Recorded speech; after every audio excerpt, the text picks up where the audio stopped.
नमस्कार, आप सभी का स्वागत है हमारे YouTube channel new rise classes में।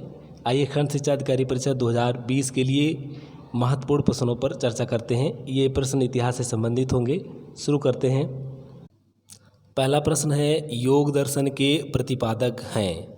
ऑप्शन दिए हुए हैं। ये पहला ऑप्शन दे रखा है पतंजलि, दूसरा है योगी गोरखनाथ, तीसरा ऑप्शन दे रखा है स्वामी रामदेव, चौथा ऑप्शन दे रखा है शंकराचार्य। इसका जो सही आंसर है वो है ऑप्शन नंबर 1, यानी कि पतंजलि जो है वो योग दर्शन के प्रतिपादक हैं। आगे बढ़ते हैं। अगला प्रश्न है, श्री अरविंदो आश्रम स्थित है। ऑप्शन दिए हुए हैं। पहला ऑप्शन दे रखा है तमिलनाडु में, दूसरा है कर्नाटक में, तीसरा ऑप्शन दे रखा है रामेश्वरम में और चौथा ऑप्शन दे रखा है पांडिचेरी में। तो इसका जो सही आंसर है वो है ऑप्शन नंबर 4, यानी कि ये जो है पांडिचेरी में है। आगे बढ़ते हैं। अगला प्रश्न है, सूर्य मंदिर स्थापित है। ऑप्शन दिए हुए हैं। पहला ऑप्शन दे रखा है पुरी में, दूसरा है खजुराहो में, तीसरा ऑप्शन दे रखा है कोणार्क में और चौथा ऑप्शन दे रखा है गया में। इसका जो सही आंसर है वो है ऑप्शन नंबर 3, यानी कि ये कोणार्क में स्थित है। कोणार्क सूर्य मंदिर जो है, कोणार्क का सूर्य मंदिर काफ़ी प्रसिद्ध है। ये उड़ीसा में स्थित है और ये नागर शैली में बना हुआ मंदिर है। कौन सी शैली है ये? नागर शैली। ये है नागर शैली में बना हुआ मंदिर है और इसे ब्लैक पैगोडा भी कहा जाता है। ब्लैक पैगोडा, इसका नाम जो है, इसे ब्लैक पैगोडा के नाम से भी जाना जाता है। और इसे गंग वंश के शासक जो थे, गंग वंश के शासक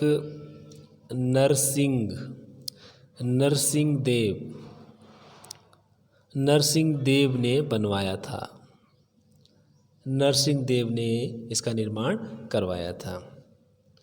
आगे बढ़ते हैं। अगला प्रश्न है, किसने कहा था मेरी पीठ पर किया जाने वाला प्रत्येक प्रहार ब्रिटिश साम्राज्य के कफन में एक कील सिद्ध होगा? ऑप्शन दिए हुए हैं। पहला ऑप्शन दे रखा है लाला लाजपत राय, दूसरा है भगत सिंह, तीसरा ऑप्शन दे रखा है चंद्रशेखर आज़ाद, चौथा ऑप्शन दे रखा है बाल गंगाधर तिलक। इसका जो सही आंसर है वो है ऑप्शन नंबर 1, यानी कि लाला लाजपत राय।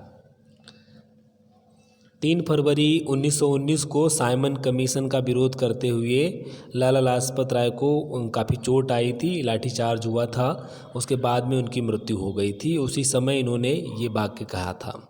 लाला लाजपत राय को शेरे पंजाब भी कहा जाता है। शेरे पंजाब।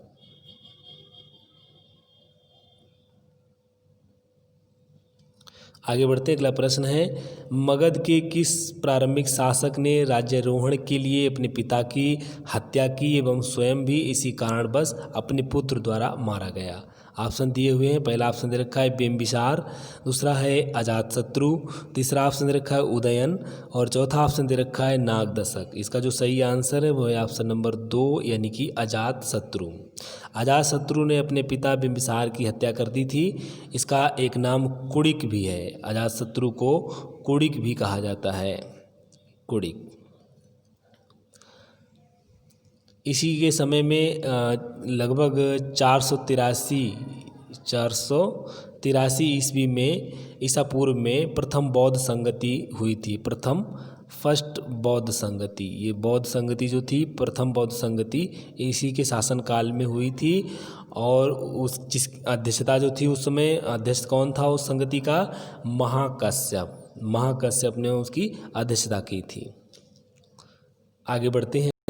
अगला प्रश्न है, हर्ष के दरबार में हुएनसांग को एक दूत के रूप में किसने भेजा था? ऑप्शन दिए हुए हैं। पहला ऑप्शन दे रखा है ताइसुंग, दूसरा है तुंगकुआन, तीसरा ऑप्शन दे रखा है कुएनबू, चौथा ऑप्शन दे रखा है उपरोक्त में से कोई नहीं। इसका जो सही आंसर है वो है ऑप्शन नंबर 4, यानी कि उपरोक्त में से कोई नहीं। देखिए, हुएनसांग जो है ये हर्षवर्धन के शासनकाल में भारत आया था। ये जो था हुएनसांग, ये बुद्ध के चरण चिन्हों द्वारा पवित्र हुए स्थानों का भ्रमण करने और जो बौद्ध ग्रंथ थे उनको उनकी मूल भाषा में अध्ययन करने के उद्देश्य से भारत आया था। ये 630 ईस्वी में उत्तरी मध्य एशिया मार्ग से होता हुआ भारत में पहुंचा और भारत में सबसे पहले ये कपिसा में पहुंचा था। ये कपिसा राज्य जो था यहाँ पर आया था। उसके बाद में यहाँ से गंधार, कश्मीर, जालंधर, मथुरा, इन सब जगहों पर होता हुआ थानेश्वर पहुँचा। थानेश्वर पर एक जयगुप्त नामक के बौद्ध भिक्षु थे, उनसे इसने शिक्षा ली और ये 636 ईस्वी में, ये 636 ईस्वी में हर्ष की राजधानी कन्नौज में इसने प्रवेश किया। और हर्ष की राजधानी जो कन्नौज थी उस समय, वहाँ पर गया, वहाँ उस कन्नौज के क्षेत्र के अनेक स्थानों का इसने भ्रमण किया और फिर वहाँ से ये 637 में, यानी कि उसके एक साल बाद 637 में ये पहुँच गया नालंदा विश्वविद्यालय। नालंदा विश्वविद्यालय पहुंचकर वहाँ पर इसने 1.5 वर्ष तक नालंदा विश्वविद्यालय में रहकर योग शास्त्र का अध्ययन किया था। और उस समय जो था वहाँ का कुलपति जो था वो शीलभद्र था। वहाँ उस समय जब ये पहुँचा था नालंदा विश्वविद्यालय, तो वहाँ का कुलपति जो था वो शीलभद्र था, शीलभद्र। ठीक है, तो ये कुल मिलाकर के भारत में 16 वर्षों तक इसने अध्ययन और भ्रमण किया था। ये 16 वर्षों तक कुल भारत में रहा। उसके बाद में ये अपने देश चीन लौट गया था, जिस रास्ते से आया था उसी रास्ते से। और इसने सी यू की नामक अपना यात्रा वृत्तांत लिखा। सी यू की नाम से अपना यात्रा वृत्तांत लिखा है। आगे बढ़ते हैं। अगला प्रश्न है, लॉर्ड मैकाले संबंधित है। ऑप्शन दिए हुए हैं। पहला ऑप्शन दे रखा सेना के सुधार से, दूसरा ऑप्शन दे रखा सती प्रथा की समाप्ति से, तीसरा ऑप्शन है अंग्रेजी शिक्षा से, चौथा ऑप्शन दे रखा है स्थायी बंदोबस्त से। तो इसका जो सही आंसर है वो है ऑप्शन नंबर 3, यानी कि अंग्रेजी शिक्षा से। ये लॉर्ड मैकाले जो है ये अंग्रेजी शिक्षा से संबंधित है। ये भारत में अंग्रेजी शिक्षा को लागू करने में किया था इसने। अगला प्रश्न है, 14 जून 1947 को कांग्रेस के दिल्ली अधिवेशन में भारत के विभाजन का प्रस्ताव स्वीकृत हुआ। इस अधिवेशन के अध्यक्ष थे। ऑप्शन दिए हुए हैं। पहला ऑप्शन रखा है राजेंद्र प्रसाद, दूसरा है सरदार वल्लभ भाई पटेल, तीसरा ऑप्शन रखा है आचार्य JV कृपलानी और चौथा ऑप्शन रखा है जवाहरलाल नेहरू। इसका जो सही आंसर है वो है ऑप्शन नंबर 3, यानी कि आचार्य JV कृपलानी इसके अध्यक्ष थे। अगला प्रश्न है, यहाँ भारत में एक क्रांति होने जा रही है और हमें जल्दी से चले जाना चाहिए। ऑप्शन दिए हुए हैं। ये बात किसने कही थी, ये पूछा गया है यहाँ पर। ऑप्शन दिए हुए हैं। पहला ऑप्शन दे रखा है सर स्टैफोर्ड क्रिप्स, दूसरा ऑप्शन दे रखा है लॉर्ड पैथिक लॉरेंस, तीसरा है लॉर्ड बेवेल और चौथा ऑप्शन दे रखा है AV अलेक्जेंडर। तो इसका जो सही आंसर है वो है ऑप्शन नंबर 3, यानी कि ये लॉर्ड बेवेल ने ये बात कही थी। अगला प्रश्न है, किसके प्रशासन काल में स्थायी बंदोबस्त प्रारंभ किया गया था। ऑप्शन दिए हुए हैं। पहला ऑप्शन रखा वारेन हेस्टिंग्स, दूसरा है लॉर्ड कॉर्नवालिस, तीसरा ऑप्शन रखा सर जॉन शोर, चौथा ऑप्शन रखा लॉर्ड वेलेस्ली। तो इसका जो सही आंसर है वो है ऑप्शन नंबर 2, यानी कि लॉर्ड कॉर्नवालिस ने स्थायी बंदोबस्त का प्रारंभ की शुरुआत की थी। ये जो स्थायी बंदोबस्त था ये 1793 में स्टार्ट हुआ था। ये शुरू किया गया था बंगाल, बिहार, उड़ीसा, उत्तर प्रदेश का जो बनारस का क्षेत्र है वहाँ और उत्तरी कर्नाटक में, यानी कि बंगाल में हुआ था ये। उसके बाद में बंगाल, बिहार, उड़ीसा में और उसके बाद में बनारस में, ये उत्तर प्रदेश का जो यूपी का था क्षेत्र वहाँ पर, और फिर उत्तरी कर्नाटक में भी ये स्टार्ट किया गया था। और इसके अंतर्गत लगभग 19% भूमि आती थी। 19% की भूमि, ये 19% भूमि पर ये लागू किया गया था। अगला प्रश्न है, अखिल भारतीय मुस्लिम लीग की स्थापना किसने की थी। ऑप्शन दिए हुए हैं। पहला ऑप्शन दे रखा है सर सैयद अहमद खान, दूसरा है सर मोहम्मद इकबाल, तीसरा ऑप्शन दे रखा है सर आगा खां, चौथा ऑप्शन दे रखा है नवाब सलीमुल्लाह खां। इसका जो सही आंसर है वो है ऑप्शन नंबर 4, यानी कि नवाब सलीमुल्लाह खान ने इसकी स्थापना की थी। ये इसकी स्थापना जो है वो 30 सितंबर 1906 में इसकी स्थापना की गई थी। अगला प्रश्न है, कालक्रम के अनुसार व्यवस्थित क्रम है। ए ऑप्शन दे रखा है अमृतसर घटना, बी है चौरी चौरा घटना, यानी सी है चंपारण आंदोलन, और डी दे रखा है मोपला विद्रोह। तो इसका घटना के क्रम के अनुसार इसको व्यवस्थित करना है। देखिए अमृतसर की घटना जो है ये वाली, ये 1919 में घटित हुई थी। 1919 में ये वाला जो है 1919 में घटना घटी थी अमृतसर की। उसके बाद में चौरी चौरा जो दे रखा है बी नंबर पर, ये घटित हुआ था 1922 में, 5 फरवरी 1922। उसके बाद में चंपारण आंदोलन है जो, ये चंपारण जो शुरू हुआ था ये हुआ था 1917 में। और उसके बाद में जो मोपला विद्रोह दे रखा है ये हुआ था 1921 में। तो इस तरीके से ये हो जाएगा, पहला हो जाएगा सी के बाद में फिर आ जाएगा आपका ए, तो सी ए, उसके बाद में डी, सी ए डी, यानी कि ऑप्शन नंबर 3। अगला प्रश्न है 1932 के पूना समझौते के साथ किसका सीधा संबंध था? ऑप्शन दिए हुए हैं भारतीय महिलाएं, दूसरा है भारतीय मजदूर वर्ग, तीसरा ऑप्शन दे रखा है भारतीय कृषक वर्ग, और चौथा ऑप्शन दे रखा है भारतीय दलित वर्ग। तो इसका जो सही आंसर है वो है ऑप्शन नंबर 4, यानी कि भारतीय दलित वर्ग से इसका संबंध है। क्योंकि ये समझौता जो है वो 26 सितंबर 1932 को ये हुआ था, 1932। ये गांधी और अंबेडकर जी के बीच में हुआ था, और इसमें जो दलित वर्ग था उसके पृथक निर्वाचन व्यवस्था उस समय चल रही थी, उसको समाप्त करने के लिए किया गया था। अगला प्रश्न है अखिल भारतीय कांग्रेस की प्रथम महिला अध्यक्ष कौन थीं? ऑप्शन दिए हुए हैं, पहला ऑप्शन रखा श्रीमती एनी बेसेंट, दूसरा है श्रीमती सरोजनी नायडू, तीसरा ऑप्शन रखा श्रीमती नेली सेनगुप्ता, चौथा ऑप्शन रखा अरुणा आशफ अली। इसका जो सही आंसर है वो है ऑप्शन नंबर 1, यानी कि श्रीमती एनी बेसेंट। ये 1917 में इसका जो अधिवेशन हुआ था कांग्रेस का, वहाँ पर ये अध्यक्ष बनी थी कलकत्ता में। अगला प्रश्न है महात्मा गांधी द्वारा किया गया प्रथम जन आंदोलन था? ऑप्शन दिए हुए हैं, पहला ऑप्शन दे रखा है असहयोग आंदोलन, दूसरा है नमक आंदोलन, तीसरा दे रखा है भारत छोड़ो आंदोलन, और चौथा दे रखा है नील आंदोलन। तो इसका जो सही आंसर है वो है ऑप्शन नंबर 1, यानी कि असहयोग आंदोलन। असहयोग आंदोलन जो है ये शुरू हुआ था 1920 में, अगस्त में। उसके बाद में जो नमक दे रखा है, नमक कानून 1930 में शुरू हुआ था। भारत छोड़ो आंदोलन जो है वो 1942 में हुआ था। आगे बढ़ते हैं, अगला प्रश्न है सुभाष चंद्र बोस के त्यागपत्र के देने के बाद किसे भारतीय राष्ट्रीय कांग्रेस का अध्यक्ष चुना गया? ऑप्शन दिए हुए हैं, या पहला ऑप्शन दे रखा है अबुल कलाम आज़ाद, दूसरा है राजेंद्र प्रसाद, तीसरा है पट्टाभी सीतारमैया, चौथा ऑप्शन रखा सरदार वल्लभ भाई पटेल, यानी कि वल्लभ भाई पटेल। तो इसका जो सही आंसर है वो है ऑप्शन नंबर 2, यानी कि राजेंद्र प्रसाद को चुना गया था। देखिए ये जो था ये 1939 में त्रिपुरी में एक अधिवेशन हुआ था त्रिपुरी में। तो वहाँ पर इनका विरोध किया था गांधी जी ने। वो पट्टाभी सीतारमैया को चाह रहे थे, तो उसमें मत भी डाले गए थे, उसमें सुभाष चंद्र बोस के अधिक मत थे।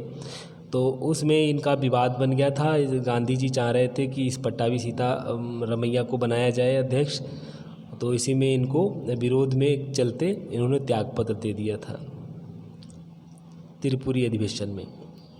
आगे बढ़ते अगला प्रश्न है भारत में किस शिलाश्रय से सर्वाधिक चित्र प्राप्त हुए हैं?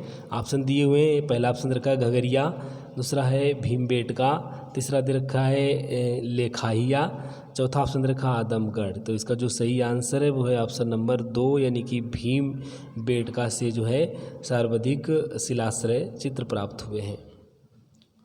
आगे बढ़ते हैं, अगला प्रश्न है निम्न में से किस एक पुरा स्थल से पाषाण संस्कृति से लेकर हड़प्पा सभ्यता तक के सांस्कृतिक अवशेष प्राप्त हुए हैं?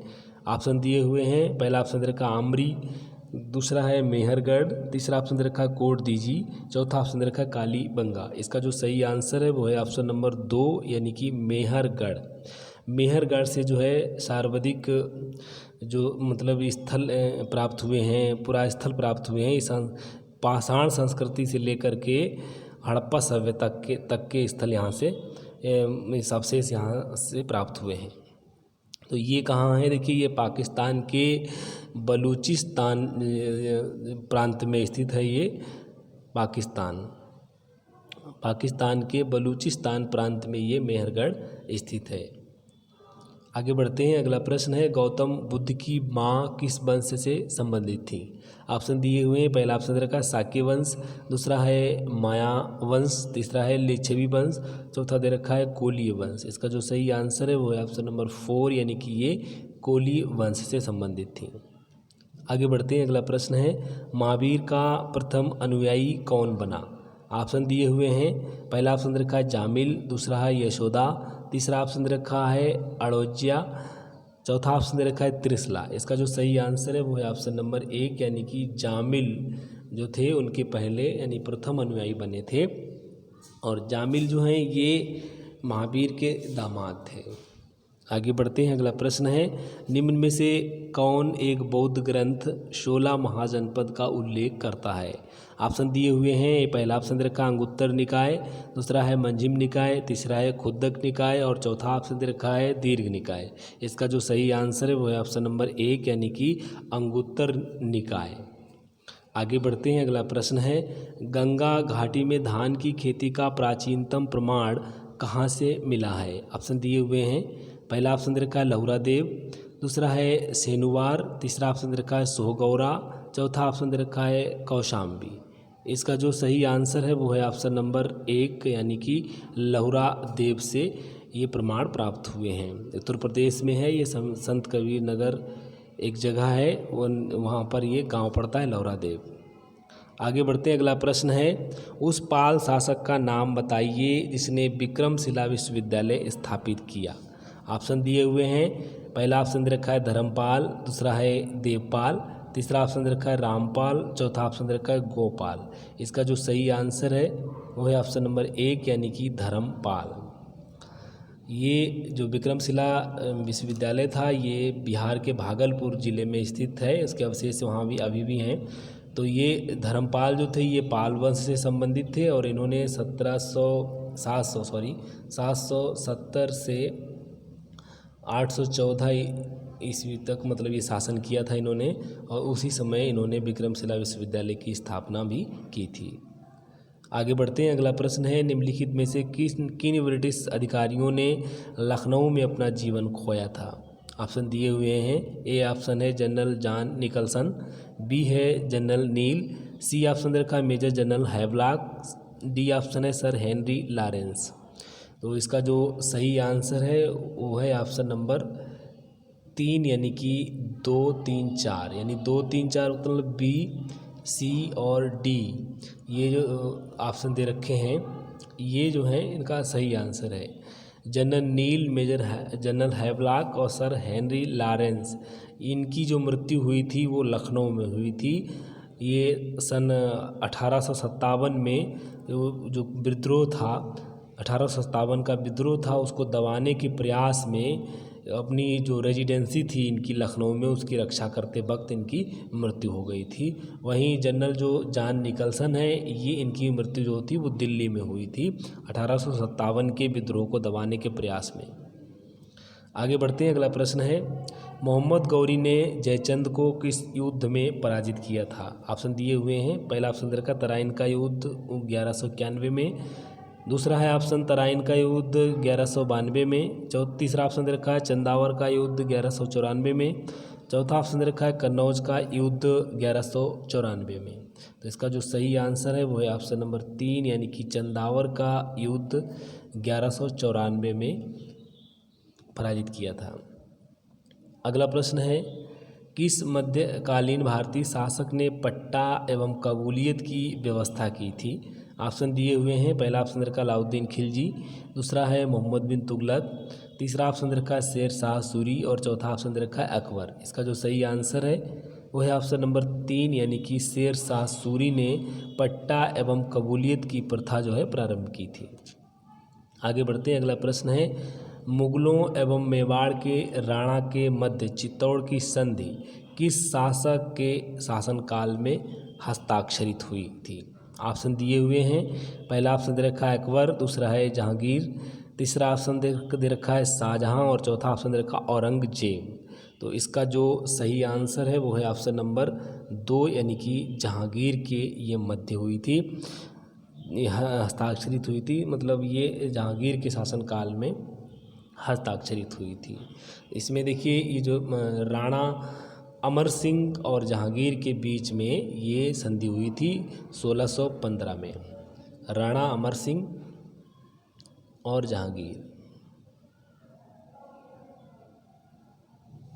आगे बढ़ते हैं, अगला प्रश्न है वैदिक काल में किस जानवर को अघन्या माना जाता है? ऑप्शन दिए हुए हैं। पहला ऑप्शन दे रखा है बैल, दूसरा है भेड़, तीसरा ऑप्शन दे रखा है गाय और चौथा ऑप्शन है हाथी। इसका जो सही आंसर है वो है ऑप्शन नंबर 3 यानी कि गाय को अघन्या कहा जाता था। इसका अर्थ होता है ना मारे जाने के योग्य। आगे बढ़ते हैं, अगला प्रश्न है वर्ष 1928 में हिंदुस्तान सोशलिस्ट रिपब्लिकन एसोसिएशन की स्थापना कहाँ हुई थी? ऑप्शन दिए हुए हैं। पहला ऑप्शन रखा है कानपुर, दूसरा है दिल्ली, तीसरा ऑप्शन रखा है प्रयागराज और चौथा ऑप्शन रखा है लाहौर। इसका जो सही आंसर है वो है ऑप्शन नंबर 2 यानी कि ये दिल्ली में इसकी स्थापना हुई थी फिरोज शाह कोटला मैदान में। और ये सितंबर मतलब 9-10 सितंबर 1928 में ये एक अधिवेशन हुआ था, सम्मेलन हुआ था। उसी में HRA जो पहले से एक क्रांतिकारी संस्था थी HRA, उसी का नाम बदलकर हिंदुस्तान सोशलिस्ट रिपब्लिकन एसोसिएशन की स्थापना की गई थी। इसका नाम जो था हिंदुस्तान सोशलिस्ट रिपब्लिकन एसोसिएशन रखा गया था। पूर्व में इसका नाम जो था वो HRA था। इसकी स्थापना जो है HRA की स्थापना राम प्रसाद बिस्मिल जी ने की थी। आगे बढ़ते हैं, अगला प्रश्न है गांधी जी को किसने सर्वप्रथम राष्ट्रपिता कहकर संबोधित किया था? ऑप्शन दिए हुए हैं। पहला ऑप्शन दे रखा सुभाष चंद्र बोस, दूसरा है रविंद्रनाथ टैगोर, तीसरा ऑप्शन दे रखा सरदार वल्लभ भाई पटेल और चौथा ऑप्शन दे रखा है जवाहरलाल नेहरू। तो इसका जो सही आंसर है वो है ऑप्शन नंबर 1 यानी कि सुभाष चंद्र बोस। 6 जुलाई 1944, ये 6 जुलाई 1944 को रेडियो पर सुभाष चंद्र बोस ने गांधी जी को राष्ट्रपिता कहकर संबोधित किया था। उन्होंने जो मैसेज किया था उसमें इन्होंने रेडियो पर ये वार्ता हुई थी, उसमें इन्होंने प्रथम बार इनको राष्ट्रपिता कहा था, राष्ट्रपिता। आज के लिए इतना ही, धन्यवाद।